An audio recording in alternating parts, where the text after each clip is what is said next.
Hello, I'm Super Cold Chaos, and welcome back to the Shaman King Master of Spirits playthrough. In the last part, we defeated Faust the 8th. Yes, he's actually the 8th member of a long line of Fausts. But that's beside the point. Anyways, we kicked his ass, and now we have his wife as a guardian ghost, which is really creepy if you ask me. With that done, we're going to get out of this graveyard section as quickly as possible, so that way we can move on to other super sexy adventures.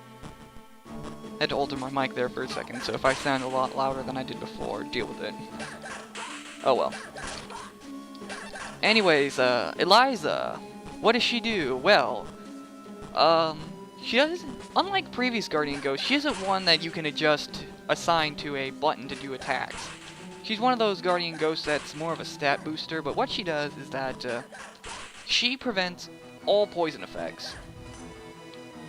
Now what's really lame is that you can't equip her to instantly cure poison if you're already poisoned, so...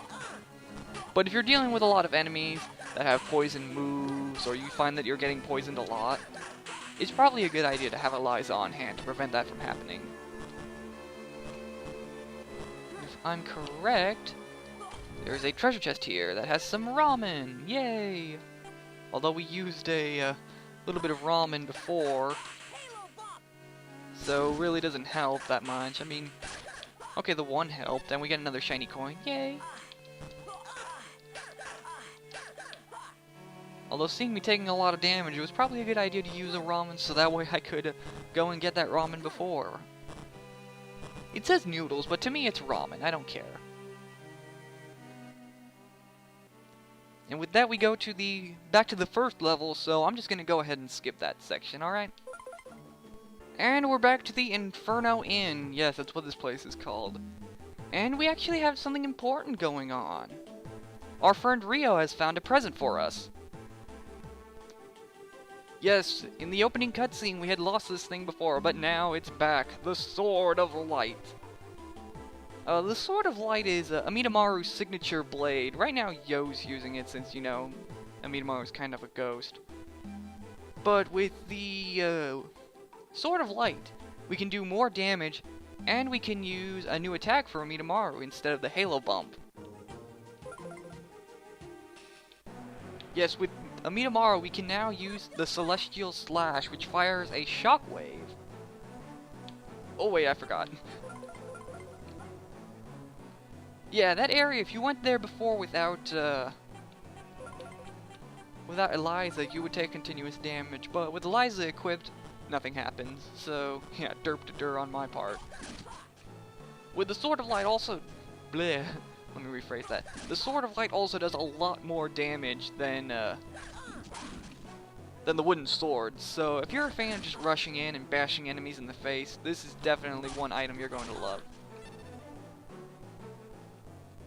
Although I find it kind of weird that you get such an awesome item automatically. I figure something like that you should get in a super secret side mission where you have to go and defeat a super boss using the wooden sword. But, oh well. Now, you probably noticed before that with our upgrade in power, the enemies also got an upgrade. These yellow-shirted imps are more powerful than the blue-shirted variety. I think they take about... 2, maybe 3 hits to kill. I think in hard mode they take 3 or 4 hits. Yeah, it takes 3 hits to kill these guys.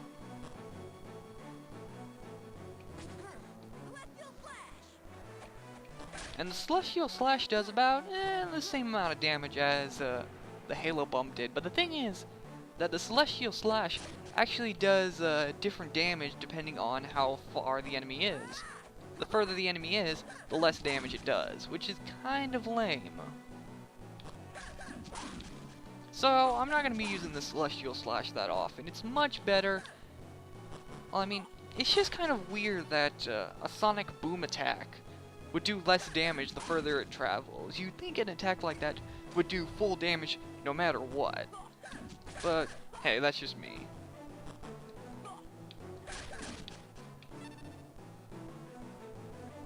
And with that key, we should be nearing the exit of the level. At least I think. Yeah, with a lot of caves in this game, things are probably going to get even more labyrinthine than they were before. And now we have 3 sections we can go to. And I believe it's this area we have to go to.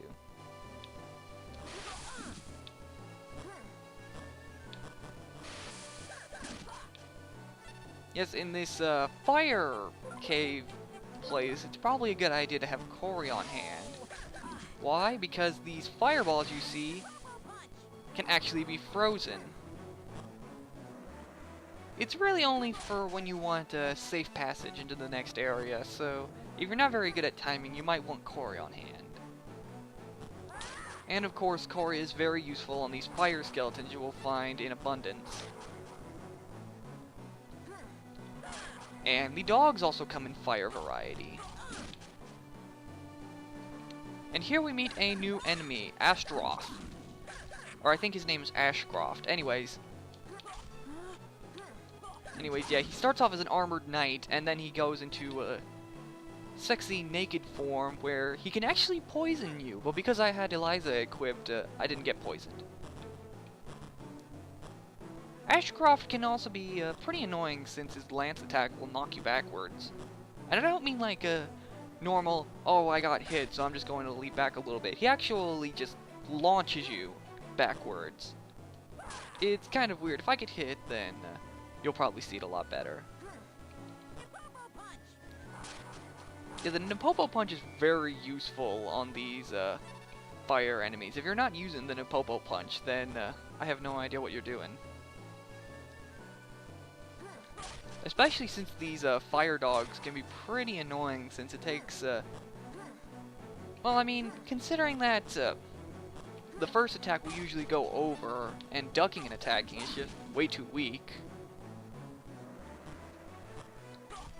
You know, just cut out the middleman and use the Napopo Punch. You know, all this talk about other stuff, I forgot to mention the blue imps with red shirts. They move faster than the normal variety, but they're just as weak as the red imps with blue shirts. And I fail at timing.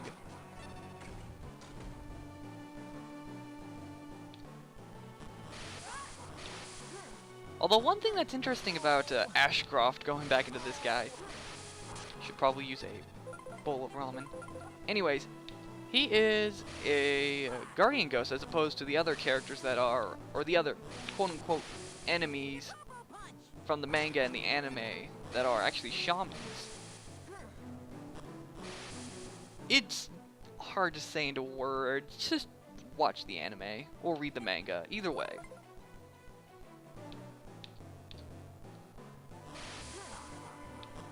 Yeah, like I said, freezing fireballs, probably a good idea. And of course we've got sinking blocks and pools of fire. Although I find it kind of lame that we have 2 fire cave areas, one after the other, as opposed to before where we've actually had quite a lot of variety in the levels. And here we have this game's version of Dark Cave from Pokemon. Although it's kind of like in, I think it's, yeah, Gen 3, where it's not pitch black. It's just, oh, it's somewhat harder to see. You get a little bit of light. Although there is a way to illuminate the whole area. There's a guardian ghost you can get, of course. And I think, ironically enough, it's actually in this level, although I don't know if that's ironic or not. I think it's irony. Oh, whatever. Anyways, yeah, guardian ghosts you can find in this level helps illuminate the area. Unfortunately, this is the only dark cave area in the entire game, so really, it's only useful for one level before being completely useless. I don't know, maybe if it was like the flute in the original Legend of Zelda, where it was for finding secrets and for killing Pole's voice. At least I think it could kill Pole's voice, I don't remember. I'm pretty sure because Pole's voice hates loud noises. The flute.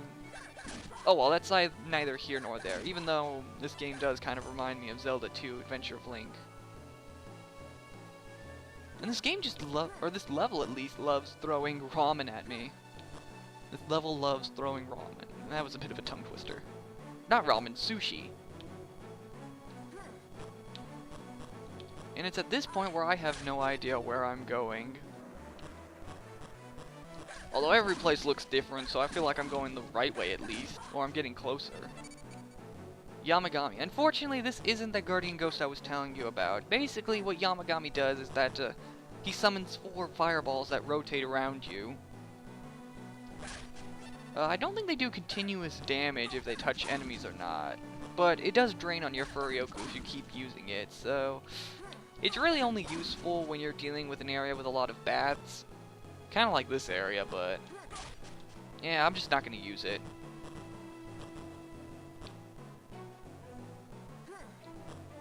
Let's see... I think we were here before. It's really easy to get lost in this cave, especially since it's somewhat harder to see. I know we dropped down the middle there, although it's probably a good... Wait a minute, now that I think about it. Let's see if Magnoscope is... That's not Magnoscope. Yes, Magnoscope is very useful here. Though, I want to see if there's... Nothing down there. Okay then, so let's just go up. Okay, so yeah, Magnoscope, very useful in this level. Although before, I never really used Magnoscope. Might want to be careful here, because you don't want to bump your head on the ceiling and then fall down.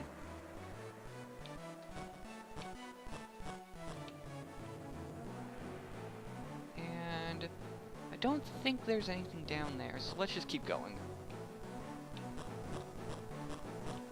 There's a treasure chest down there, so let's just go ahead and get that. And probably a good idea to use sushi, so that way we can get some more sushi. Eh, you can never be too high on, or you can never have too much health. Closer you are to full, the better. Whatever, I don't care. And a hot dog, okay? And yes, hot dogs only take up 1 space, so I can carry that. So I'm pretty sure there is something down there. And if I'm correct, I think this is the one that I was telling you guys about. Yeah, replace Eliza if it's true. Let's see. Gabriel, yes, makes light in the darkness. And I'm pretty sure we're close to the end, so that was completely useless.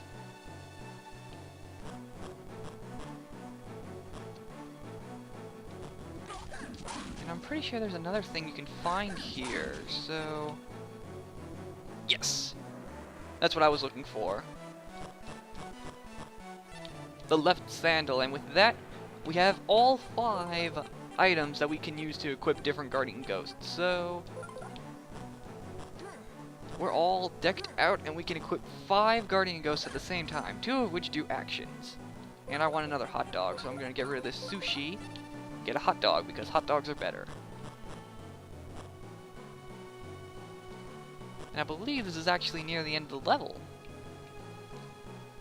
And these guys are somewhat annoying. Actually, did I get a certain guardian ghost? I don't remember.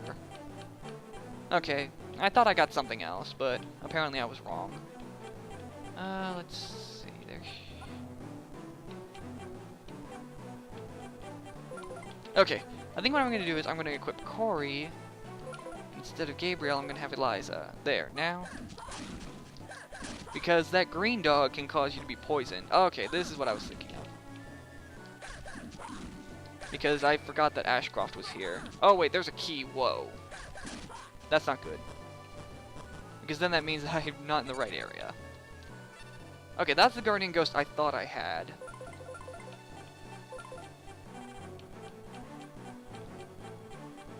And Ashcroft is actually somewhat better. Because it fires a lance, and unlike the Celestial Slash, which does less damage over time, Ashcroft does the same amount of damage. Although it is at an arc, so it's kind of like the Rock from Friday the 13th on the NES. except it does more damage. So yeah, I'd probably use Ashcroft over Amidamaru in this section. However, there is one more technique we can get with Amidamaru. Here we meet a doll summoner. This guy will attack with his dolls that you can actually kill. And then you just go up to the summoner and he's pretty much useless. From him, we get Jose. Jose is that other kind of guardian ghost that our grandpa was telling us about, the one that requires the items in order to be used. With Jose, we summon a doll of our very own. And if you were paying attention, you may notice that this guy was using quite a lot of dolls, and we're only using one of the dolls he used. We can actually use all the different dolls he had, and if we find them all, let's just say there's a kind of a reward.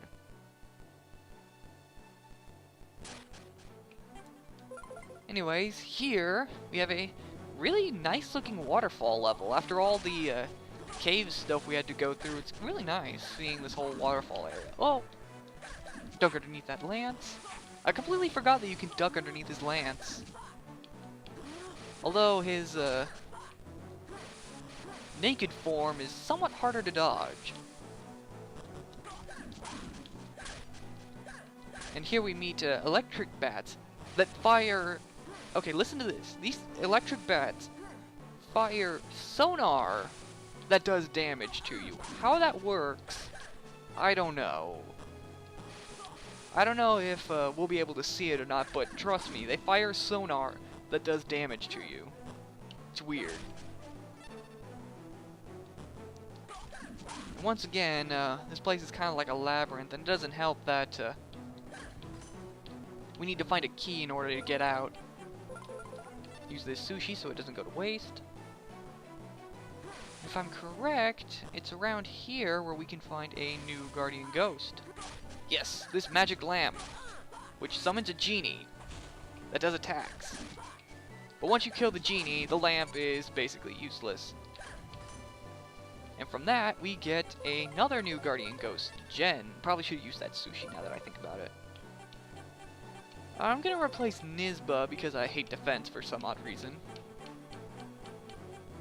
And Jen. If we kill 50 enemies, then we can, well, you have to see it to believe it, but trust me, once that countdown gets to 0, it'll be worthwhile.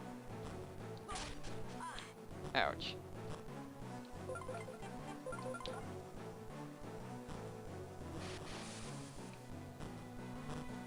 But with Jen, it's, I'm not exactly sure what to say, but with Jen, basically... Oh, hey, there's the key. Jen is great for grinding out items, let's just say that. Alright, I might as well say what he does. If you kill 50 enemies, then you activate a slot reel. Not a slot reel, but a roulette, where you can get rare items. Very useful. Yeah, all that build-up ruined, thanks. And I don't know why I still have Jose. And I don't know why I can't say that without thinking of Jose from Jeff Dunham. Jalapeno on a stick. Now, where is Ashcroft? There he is. I don't know, I'd say Ashcroft is a lot more useful than the rock from Friday the 13th, since, you know, there's a lot of platforms, so you're gonna have to come up against a lot of enemies from an angle, so Ashcroft does kind of come in handy. Plus, it's pretty solid damage that he does.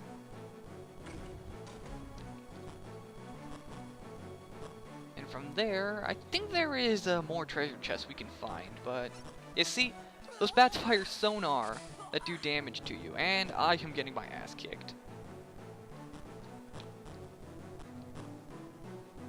Yeah, since I failed that jump, I'm just going to go ahead and get back here so you don't see me backtracking all the way back there.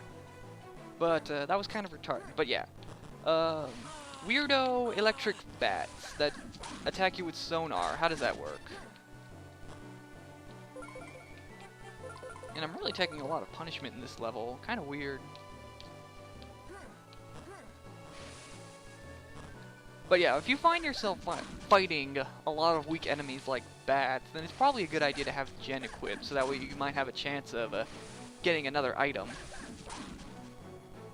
In fact, maybe in this part we can actually see Gen in action.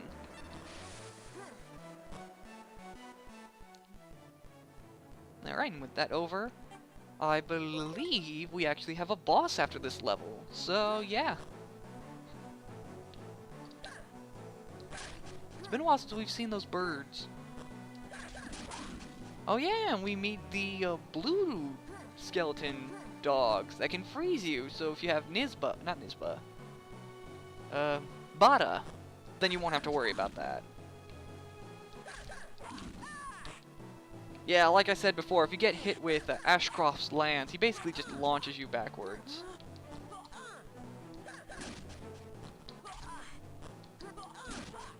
Yeah, even in his naked form, Ashcroft can be kind of annoying since, you know, he's going all over the place.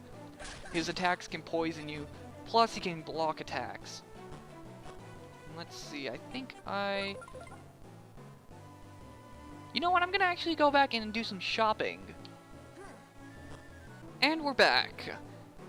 Yeah, I just decided to get some hamburgers because, like I said before, there's a boss at the end of this level.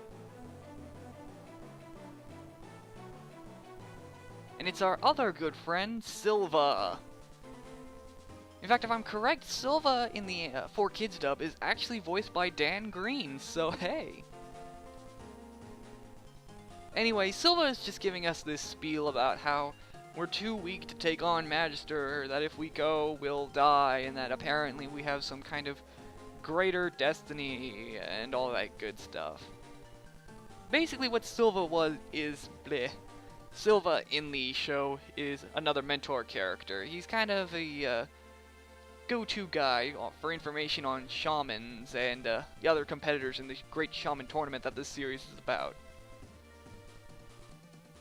Although I don't know if I mentioned this before, but out of all the Shaman King games, even though the setup is about a shaman fighting tournament, there is no Shaman King tournament fighter game. Anyway, Silva! He has several different attacks with his different silver arms. As you can see, he can do a swooping attack with his wings and fire off feather missiles. As the fight goes on, he'll fire more and more feather missiles. He has a shield that can block your attacks because apparently every boss has the ability to block your attacks. He has a fox foot that allows him to kind of teleport. See, like that. If you try to chase after him, then more often than not, he's just going to use that again. He's invincible when he does that, so don't even bother going after him. He has a snake attack, which leaves gaps that you can easily avoid. He has a buffalo attack where he summons a tornado that sucks you in, and the falling debris can do damage, so you might want to stay away from him if you're starting off, especially if you don't have a lot of health. Like I do now. And of course, as he takes more and more damage, his attacks become more and more fierce. Basically, I'd say it's probably safer to attack him either when he's starting up his attacks, like the buffalo one, and kind of avoiding the debris, chasing after him when he does the fox, and after when he does the feather missile. And like I said before, the feather missiles he fires becomes more and more numerous as the fight goes on. And this is where he gets into his signature attack, the totem attack, where he combines all of his silver arms into a giant fucking Indian gun. That attack does massive damage, so you want to avoid that. Just leap onto these floating platforms in the air and you can dodge that attack no problem. The snake, actually I kind of forgot about the snake. Probably a good idea to use the Celestial Slash to do damage to him with that. Or Ashcroft in this case. You can also use the Celestial Slash to knock him on his ass if you're close enough. Although sometimes it doesn't really work, like in that case. Chances are if he's doing, if he stands around doing nothing, he's gonna use his totem attack, so be careful. That totem attack is dangerous. Not much to say, I mean, he's firing a lot of feather missiles, which means the fight is almost over. Usually he's at about half health when he starts using the totem attack. Although he usually likes to spam it too, which is weird. I find it kind of weird that he only used it once. So far, at least. and he gets defeated with a lance to the dick. And unlike before, we don't get a guardian ghost from him. I'll explain later on, but suffice to say, fetch quest. Anyways, now that we've proved our worth, Silva tells us about his guardian ghost, the silver arms that we can use.